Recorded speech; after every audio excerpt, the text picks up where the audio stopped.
अस्सलामुअलैकुम स्टूडेंट। उम्मीद है सब खैरियत से होंगे। स्टूडेंट, आपके लिए मैंने एमसीक्यूज़ की सीरीज़ का आगाज़ किया है। मैं चाहता हूं कि लाहौर बोर्ड में हर बच्चा एमसीक्यूज़ में 15 के 15 नंबर हासिल करें। क्यों? अब देखें स्टूडेंट, एमसीक्यूज़ अगर आप बोर्ड में अटेम्प्ट करते हैं ना, 15 मार्क्स के 15 नंबर के एमसीक्यूज़ अगर आपको आ जाते हैं।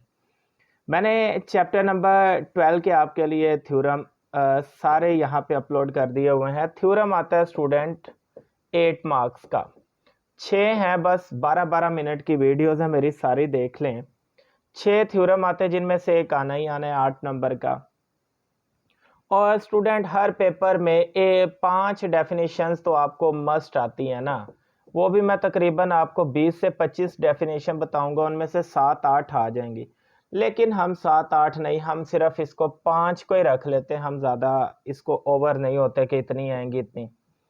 5 अगर डेफिनेशन आ जाती हैं स्टूडेंट तो ये 10 मार्क्स की है। तो अगर आप इन टोटल मार्क्स को काउंट करें, 15 और 10 25, 25 और 8 33 नंबर। लाहौर बोर्ड में स्टूडेंट 25 वाला पास है। अभी हम थ्योरी पे नहीं गए, सिर्फ एमसीक्यूज, थ्योरम और डिफाइन मैंने पकड़ा है 33 नंबर। तो मतलब आप ये 3 चीज़ें करके भी लाहौर बोर्ड में पास हो सकते हैं। तो फर्ज करें स्टूडेंट, शॉर्ट्स क्वेश्चन जो कि आपने देखा होगा पूरी बुक में कितने शॉर्ट क्वेश्चन हैं। इतनी भी बात नहीं कि कोई इतना स्टूडेंट्स नाजुक हो, इतना नालायक हो कि उसको लाहौर बोर्ड में इतने शॉर्ट क्वेश्चन में से 2-3 भी ना आते हों। मैं तो कहता हूँ 5 तो आसानी से आते होंगे, क्योंकि वो पेपर इस तरह मैनेज करते हैं कि 33% पेपर इतना इजी होता है कि हर बच्चे को ही आता है, यानी कि जिसने पूरा साल कुछ ना कुछ पढ़ा होगा।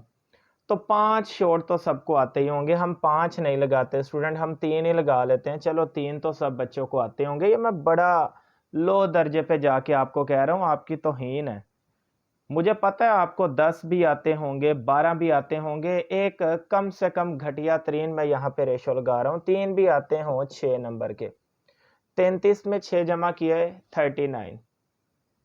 4 लॉन्ग आते हैं जिनमें से 2 अटेम्प्ट करने होते हैं। थ्योरम को मैंने इसमें से सेपरेट कर दिया, उससे हट के 4 लॉन्ग में से 2 अटेम्प्ट करने, 8 पार्ट हैं।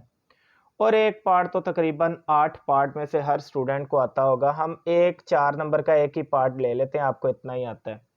10 नंबर ये और 33 ये, स्टूडेंट 43 मार्क्स। और लाहौर बोर्ड में 25 वाला पास होता है। कौन कहता है एक बच्चा पास नहीं हो सकता? अभी मैंने घटिया तरीन परफॉर्मेंस दी है मैथ के लिहाज से, तो मुझे पता है हमारे स्टूडेंट्स जो हैं इतने काबिल हैं कि वो इतनी घटिया रेशो को नहीं, इससे काफ़ी ऑफर 3 की जगह 13 शॉर्ट क्वेश्चन भी अटेम्प्ट कर सकते हैं, एक की जगह 3-4 पार्ट भी लॉन्ग के अटेम्प्ट कर सकते हैं। तो उस लिहाज से आपकी मार्क्स की रेशो ऊपर जाती होगी। ये सिनेरियो आपने अपने माइंड में रखना है और समझ लें कि मैथ में पास होना अब आपके लिए बहुत आसान हो गया है। तो आज से जो मैं आपके लिए एमसीक्यूज़ की सीरीज़ लेके आया हूँ, मैं 1 से लेके 17 तक तमाम चैप्टर्स के एमसीक्यूज़ अपलोड करूँगा। ये सारी सीरीज़ आपने स्टूडेंट्स देख लेनी है। इंशाल्लाह हर बच्चा लाहौर बोर्ड में एमसीक्यूज़ में 15 मार्क्स अटेम्प्ट कर लेगा। चलते हैं हम अपने चैप्टर नंबर 1 के एमसीक्यूज़ की तरफ। चैप्टर नंबर 1 की review exercise student, MCQs number 1। MCQs number 1 में स्टूडेंट उसने हमसे पूछा है ऑर्डर ऑफ मैट्रिक्स बताएं, इस मैट्रिक्स का ऑर्डर बताएं। पहले तो ये जान लें स्टूडेंट, एक मैट्रिक्स के अंदर रो भी होती हैं, कॉलम भी होता है। मतलब ये 1 2 3 4 हॉरिजॉन्टल शक्ल में जो भी पड़ा होता है इसको रो बोलते हैं।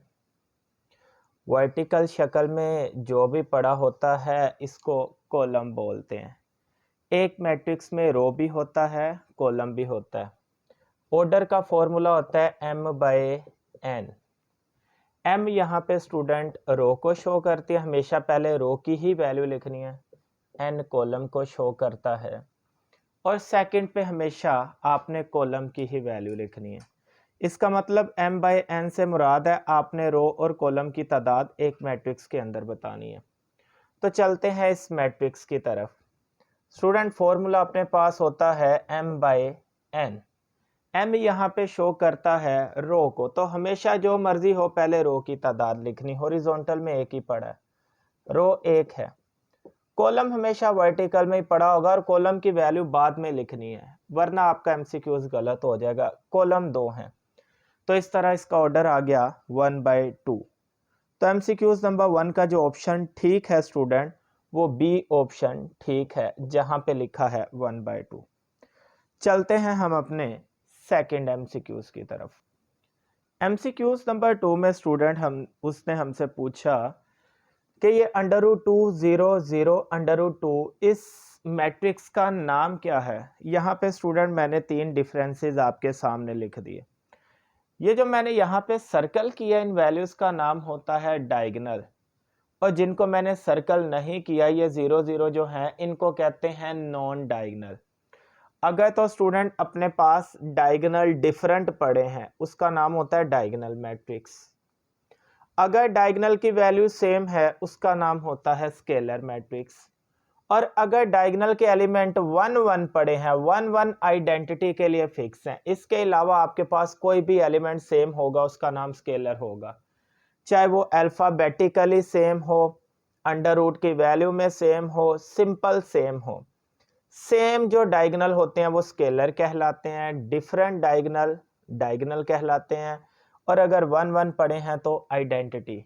तो स्टूडेंट इस एमसीक्यूज पे आए जरा। हमारे पास डायगोनल दोनों क्या हैं? सेम। तो इसको हम बोलेंगे स्केलर मैट्रिक्स, क्योंकि डायगोनल के एलिमेंट सेम हो, उसका नाम होता है स्केलर। तो आपने इसका ऑप्शन नंबर सी लगाना है स्टूडेंट, स्केलर मैट्रिक्स। चलते हैं हम अपने एमसीक्यूज 3 की तरफ। एमसीक्यूज नंबर 3 में उसने पूछा कि स्क्वायर मैट्रिक्स का ऑर्डर क्या होता है। स्टूडेंट स्क्वायर मैट्रिक्स के ऑर्डर देख लें। 1/1 ये भी स्क्वायर का होता है, 2/2 ये भी स्क्वायर का ऑर्डर होता है, 3/3। मतलब ये लिखने से मुराद ये है कि अगर हमारे पास नंबर ऑफ कॉलम और रो तादाद सेम है तो वो स्क्वायर है। चाहे वो 2 रो पड़े हैं, 2 रो 2 कॉलम पड़े हैं, फिर भी, चाहे 3 रो 3 कॉलम पड़े हैं, तब भी। मतलब 1/1, 2/2, 3/3 रो कॉलम की तादाद बराबर लगी है, तो वही स्क्वायर का ऑर्डर होता है। यहाँ पे उसने 4 डिफरेंट ऑप्शन दिए, लेकिन उनमें से एक उसने ऑप्शन दिया 2/2 का। तो जाहिर बात है लाहौर बोर्ड वाले चेंजिंग तो करते रहते हैं। अब वो 2/2 की जगह अगर ऑप्शन में 1/1 दे देते हैं, तो याद रखना वो भी स्टूडेंट स्क्वायर का ही ऑर्डर है। तो यहाँ पे हमारा ऑप्शन जो है ए वाला दुरुस्त होगा, जिसमें 2/2 है। वो इसको चेंज करके 1/1 लगा दे, 2/2 लगा दे, या 3/3 लगा दे। याद रखिएगा स्टूडेंट, हमारे पास ऑर्डर तभी स्क्वायर का होता है अगर उसमें रो और कॉलम की तादाद बराबर नजर आए, चाहे 1 1, 2 2, 3 3 नजर आए। ऑप्शन ए करेक्ट है। चलते हैं हम अपने एमसीक्यूज नंबर 4 की तरफ।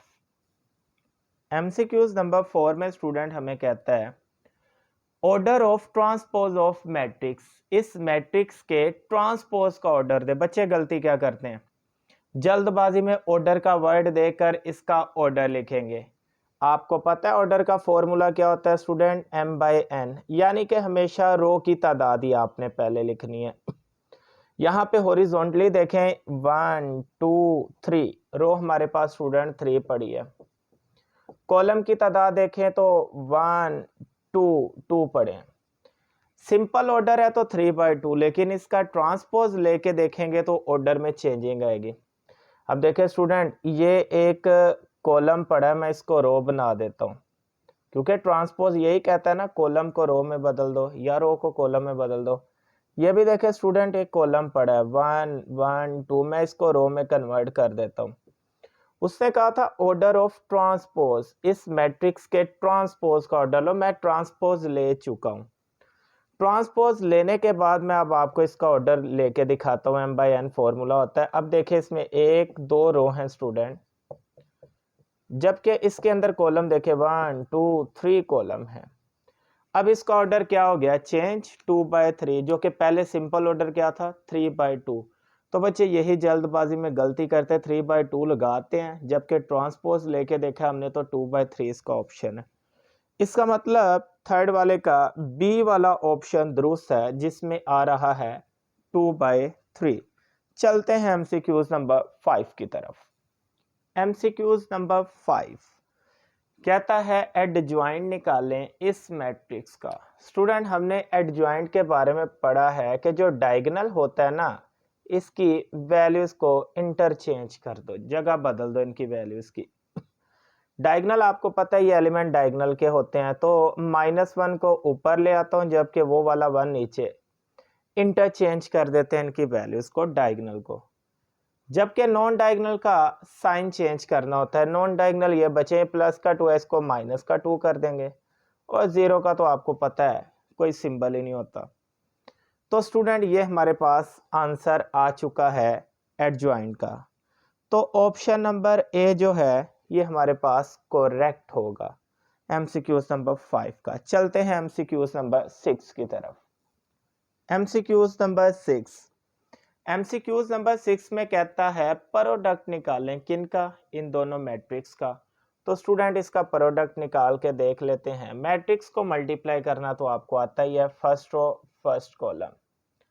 x को 2 से मल्टीप्लाई किया तो 2x, y को -1 से किया तो माइनस का y, इस तरह इसका प्रोडक्ट निकल आया।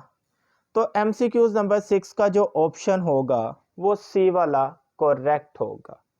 चलते हैं एमसीक्यूज नंबर 7 की तरफ। एमसीक्यूज नंबर 7 एमसीक्यूज में हमें कहता है if matrix of equal 0 then x की वैल्यू फाइंड करें। तो स्टूडेंट ये स्ट्रेट लाइन मैट्रिक्स का सिंबल है। मैट्रिक्स को सॉल्व करने का आपने तरीका सीखा, सॉरी मैट्रिक्स कह रहा हूँ, ये डिटर्मिनेंट का सिंबल है। डिटर्मिनेंट को सीखा आपने 1.5 में। सबसे पहले स्टूडेंट डिटर्मिनेंट निकालने का तरीका है डायगोनल को मल्टीप्लाई किया जाए। 2 को x से मल्टीप्लाई किया तो 2x। डायगोनल का रूल है सेंटर में हमेशा माइनस का साइन आना चाहिए, क्योंकि ये डिटर्मिनेंट का रूल है। डायगोनल और नॉन डायगोनल को जब भी मल्टीप्लाई करेंगे सेंटर में माइनस लगाया जाता है। मैंने डायगोनल को मल्टीप्लाई कर लिया सेंटर में, अब मुझे लगाना है माइनस, फिर नॉन डायगोनल को मल्टीप्लाई करेंगे। 3 6 18, वो जो इक्वल के बाद 0 पड़ा है वैसे लिखते हैं। माइनस का 18 स्टूडेंट उधर जाके प्लस का 18, 2 यहाँ मल्टीप्लाई हो रहा है, उधर जाके डिवाइड हो जाएगा। कटिंग करते हैं, 2 1 2, 2 9 18, तो x का आंसर आ चुका है 9 प्लस का 9। तो स्टूडेंट ये जो ऑप्शन नंबर हमारे पास ए है ये करेक्ट है, प्लस का 9 हमारे पास आंसर होगा। चलते हैं एमसीक्यूज नंबर 8 की तरफ। एमसीक्यूज नंबर 8 में स्टूडेंट हमें कह रहा है कि अगर आपके पास x plus matrix equal matrix हो तो x is equal to, x की वैल्यू क्या निकलेगी यहाँ पे हमारे पास। तो यहाँ पे स्टूडेंट हमें निकालना है x, क्यों ना x को इस तरफ लिखें, ये प्लस का सारा डब्बा उधर जाके माइनस का हो जाएगा। डब्बे से मुराद स्टूडेंट यहाँ पे मैट्रिक्स, ये प्लस का सारा मैट्रिक्स उधर जाके माइनस का हो जाएगा। चूंकि ये आइडेंटिटी वाला मैट्रिक्स पहले से पढ़ा है, जो वैल्यू पहले पड़ी होगी इसको पहले ही लिखेंगे। ये प्लस का मैट्रिक्स उधर जाके हिजरत कर रहा है, माइनस का हो जाएगा, तो ये हम दूसरे नंबर पे लिखेंगे। कभी भी याद रखना मैट्रिक्स के बाहर का साइन मैं चेंज कर चुका हूं, अंदर के सिंबल आपने कभी भी चेंज नहीं करने। अब स्टूडेंट इसको सॉल्व कर लेते हैं। फर्स्ट एलिमेंट को फर्स्ट के साथ माइनस करते हैं, माइनस माइनस प्लस हो जाएगा, तो आगे वाला एलिमेंट में से फिर 0 को उठाया, माइनस माइनस प्लस हो जाएगा, 2 को वैसे लिख दिया। यहाँ पे स्टूडेंट थर्ड एलिमेंट थर्ड के साथ 0 माइनस 0, फिर आ जाएगा 1 को -1 के साथ, चूंकि ये साइन इस्तेमाल होगा minus minus plus 1। Overall student देखिएगा 1 + 1 2, 0 में 2 प्लस किया 2, 0 में से 0 निकाला 0, 1 + 1 2। तो ये हमारे पास x का आंसर आ चुका है। तो स्टूडेंट अपने पास जो इसका ऑप्शन है वो ए वाला ऑप्शन जो है, सॉरी डी वाला ऑप्शन जो है वो करेक्ट ऑप्शन है। तो ये हमने 8 वाला एमसीक्यू सॉल्व कर लिया। अब चलते हैं अपने question number 2 filling the blanks की तरफ। ये हमारा फाइनल रिव्यू का होगा, इस तरह हमारे एमसीक्यूज क्लियर हो जाएंगे। क्वेश्चन नंबर 2 को स्टूडेंट सॉल्व कर लेते हैं। ब्लैंक्स है, कंप्लीट द फॉलोइंग, इनको कंप्लीट करें। स्टूडेंट ऐसा मैट्रिक्स जिसमें जितने भी एलिमेंट पड़े हों सारे के सारे सिफर होने चाहिए, जीरो होने चाहिए। एक भी एलिमेंट ऐसा ना हो जो जीरो से हट के हो, उसका नाम है नल मैट्रिक्स। और नल का एक और नाम भी है जीरो मैट्रिक्स। तो नल या जीरो में से कोई भी ऑप्शन आपको दे, आपने टिक कर देना है। इसी तरह स्टूडेंट मैंने आपको जब एमसीक्यूज करवा रहा था, मैंने 3 डिफरेंसेस बताए थे। अगर डायगोनल डिफरेंट हो, डायगोनल के एलिमेंट डिफरेंट हो, उसका नाम होता है डायगोनल मैट्रिक्स। अगर 1 1 से हटके सेम हो, जैसे 2 2, उसका नाम होता है स्केलर। लेकिन अगर 1 1 के लिहाज से स्टूडेंट सेम है, तो 1 1 जो है ये आइडेंटिटी मैट्रिक्स है। और ये क्वेश्चन में भी इनका काफ़ी इस्तेमाल है, इसलिए स्टूडेंट्स को काफ़ी पता होता है। आइडेंटिटी मैट्रिक्स का स्टूडेंट दूसरा नाम होता है यूनिट मैट्रिक्स। तो दोनों में से कोई भी नाम देगा, आप टिक कर सकते हैं। थर्ड पे है, कहता है एडिटिव इनवर्स निकालो। एडिटिव इनवर्स क्या होता है?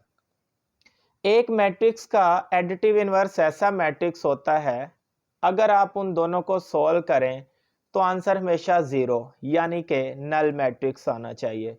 तो आपको पता है इस मैट्रिक्स को जीरो बनाने के लिए कौन सा आगे मैट्रिक्स होना चाहिए? यही नंबर ऑपोजिट साइन के साथ होने चाहिए। मतलब ये प्लस का 1 है, यहाँ माइनस का 1, माइनस का 2 है, यहाँ प्लस का 2 होना चाहिए। जीरो का कोई सिंबल नहीं होता, प्लस का 1 है, माइनस का 1 होना चाहिए। अब ये दोनों मैट्रिक्स मिलके कैसे जीरो नल बनाएंगे? 1 में से -1 किया जीरो, -2 + 2 जीरो, 0 - 0, 1 में से -1 किया जीरो। तो स्टूडेंट आपको पता है कि एक ऐसा मैट्रिक्स, उसके सारे जितने भी एलिमेंट हैं उनके सिंबल चेंज कर दो, तो उन दोनों के मिलाप से हमें जीरो मैट्रिक्स बनेगा। तो एडिटिव इनवर्स से मुराद जितने भी एलिमेंट पड़े हैं ना अंदर, उन सब के सिंबल चेंज कर दो, एडिटिव इनवर्स बन जाता है। चलते हैं एमसीक्यूज नंबर 4। एमसीक्यूज नंबर 4 में स्टूडेंट हमें कहता है इन मैट्रिक मल्टीप्लिकेशन, जब भी नॉर्मली मैट्रिक्स को मल्टीप्लाई किया जाता है, जनरली भला क्या होता है? ए बी और बी ए का आंसर सेम नहीं आता, क्योंकि प्लस में तो A B B A same आता है, लेकिन मल्टीप्लाई में ए बी और बी ए जो है स्टूडेंट ये सेम नहीं आता। इसने जनरली इसलिए बोला, फर्ज करें कभी कभी ए और बी दोनों नल मैट्रिक्स हो, तब तो पॉसिबल है कि दोनों का आंसर सिंपल आ जाए। लेकिन नल से हट के आएगा ना स्टूडेंट, तो इनका आंसर सेम नहीं आता ए बी और बी ए का। तो यहाँ पे आपने इस नॉट इक्वल का साइन लगा लेना है। चलते हैं अपने नेक्स्ट एमसीक्यूज की तरफ। ब्लैंक नंबर 5 को सॉल्व कर लेते हैं स्टूडेंट।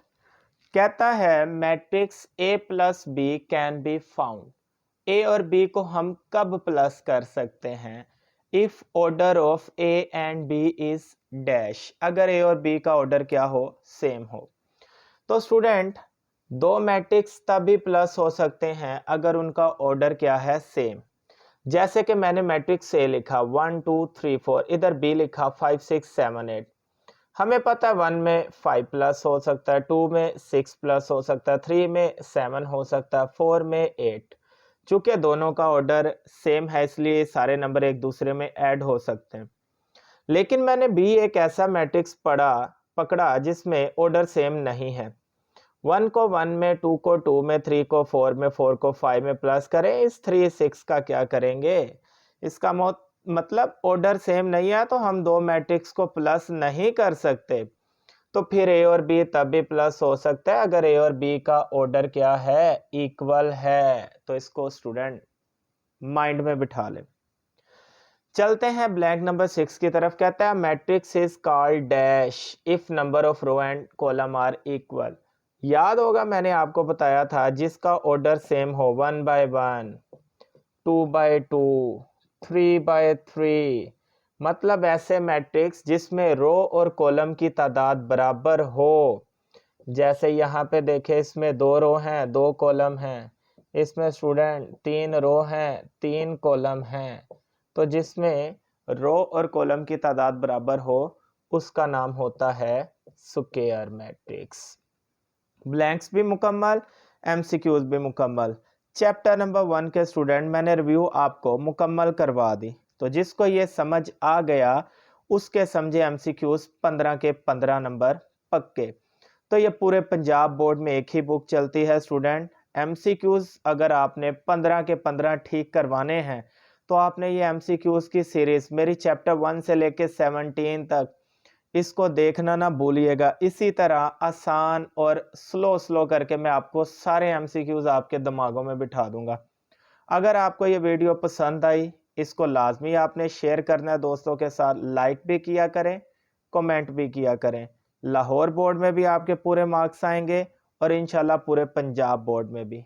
अल्लाह हाफिज़।